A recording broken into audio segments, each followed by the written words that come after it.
Seria Regăsirea puterii interioare. Momentul în care începi să vezi. Episodul 6. Momentul în care începi să nu te mai trădezi pe tine. Există un moment în procesul de transformare care nu este neapărat vizibil pentru ceilalți, dar pentru tine schimbă totul. Este momentul în care începi să vezi clar ceva ce înainte era greu de recunoscut. Felul în care uneori ai învățat să te trădezi pe tine, nu din slăbiciune, ci din dorința profundă de a fi acceptat, de a fi iubit, de a păstra o relație sau de a evita conflictul. De multe ori această trădare nu este dramatică, nu apare sub forma unor decizii mari.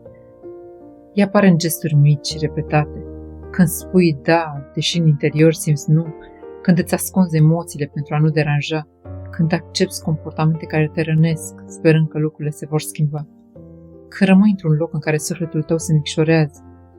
Aceste momente sunt subtile, pentru că mintea găsește mereu explicații. Nu este atât de grav, trebuie doar să am răbdare. Poate că eu cer prea mult, dar în interior există adesea o voce liniștită care știe adevărul, vocea care îți spune că ceva nu este aliniat, vocea care simte că o parte din tine se pierde de fiecare dată când ignori ceea ce simți cu adevărat. Pentru mult timp, această voce poate fi ușor de ignorat, pentru că frica de pierdere este uneori mai puternică decât dorința de autenticitate.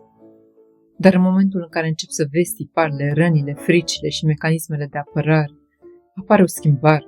Începi să vezi și momentele în care ai renunțat la tine, nu pentru a te judeca, ci pentru a înțelege. Pentru că multe dintre aceste alegeri au fost la un moment dat forme de adaptare. Poate ai învățat că liniștea este mai sigură decât exprimare. Poate ai învățat că aprobarea celorlalți este mai importantă decât propria voce. Poate ai învățat că iubirea trebuie câștigată, dar conștientizarea aduce o întrebare nouă. Dacă vezi aceste lucruri acum, mai poți continua să le ignori? În acel moment apare ceva subtil, dar profund. Un început de integritate interioară. Integritatea nu înseamnă perfecțiune.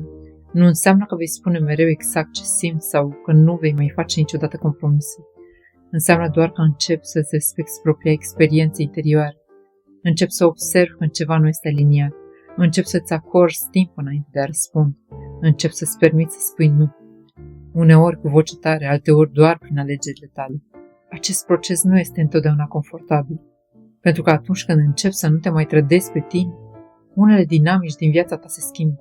Unele relații devin diferite. Unele conversații devin mai sincere. Unele limite devin mai clare. Dar în interior apare ceva nou. Un sentiment de stabilitate. Pentru că începi să simți că nu mai trebuie să te pierzi pentru a rămâne aproape de ceilalți. Poate că aceasta este una dintre cele mai importante forme de putere interioară. Să rămâi conectat cu tine, chiar și atunci când lumea din jur nu este perfect aliniată cu ceea ce simți. Pentru că în cele din urmă, relația cea mai importantă din viața ta este relația cu tine. Și în momentul în care începi să nu te mai trădezi, începi de fapt să te întorci acasă.